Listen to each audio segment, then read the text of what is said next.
your entire life has been a message of you are here to be truly helpful. Mm, I feel that. That hit me right there, Eric. You got me. In my soul, I feel that. I haven't ever thought about it that way, but you're right. It's true. It makes me wonder.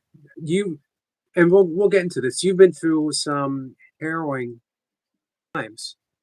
Um, you ever wondered, did you have to go through that in order for you to be truly helpful? That um, you know, on this level, on the level of body, we would never choose that kind of hurt and pain and suffering that you went through.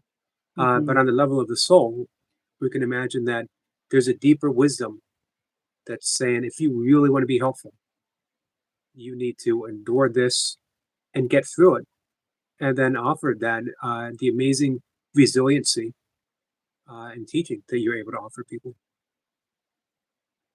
It is true. I have, at first pushed it, fought it, resisted it for so long, asked why, questioned it, doubted it, but over the years, I've come to embrace it and to see what I've been through as a gift for exactly the reason that you mentioned, that I wouldn't be where I am today. I wouldn't be the person I am today. I wouldn't be able to help the people I'm helping today had it not been for all that I've been through. And that I opened myself up and allowed myself to learn from those experiences because that's what they were for. The trauma that I've endured wasn't to hurt me, it was to help me be a better leader and to be a better impact, a better positive impact on the world. And I see that now and I embrace it and I own it and I'm proud of it. And what a beautiful way to go through life because this happened to you, and we'll get in a minute exactly what it is. Um, so this happened to you. You could have easily been bitter and stayed bitter.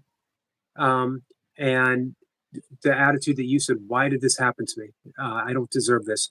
Um, but that might be the only real choice that we have is not can we prevent things from happening to us, but how can we reinterpret what does happen to us?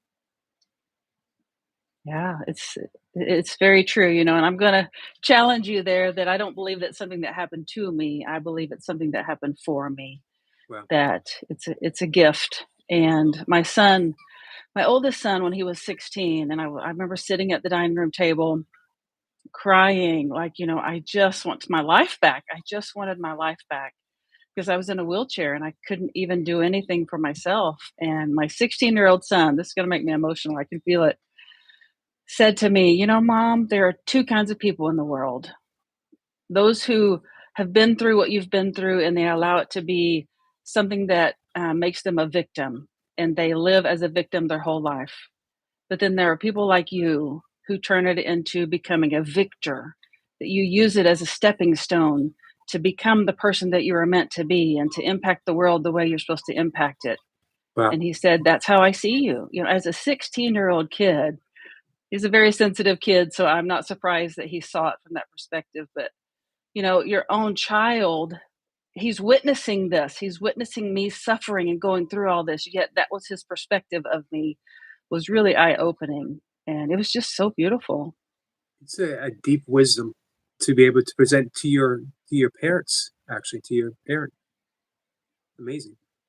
Yeah, Um, so can we trace back exactly what it is that happened? How did this happen? sure. It's a pretty in-depth story. That's why wrote a whole book about it. But in short, I passed out and landed on my face on the hardwood floor in my home. And 6 months later, doctors told me that the impact from that fall sheared my brainstem, caused a traumatic brain injury, and it broke my neck. So I lived with a broken neck, sheared brainstem, traumatic brain injury for 6 months before I knew anything was what was going Wow. on. I was completely incapacitated for almost a year. I went from one day working for a major university to the next day I couldn't even take myself to the restroom, yet nobody could figure out what was wrong. And it was a deep, deep, dark place. It was a really, really trying time, but that's where I really connected with who I am at my core, was at that in that deep, dark place there.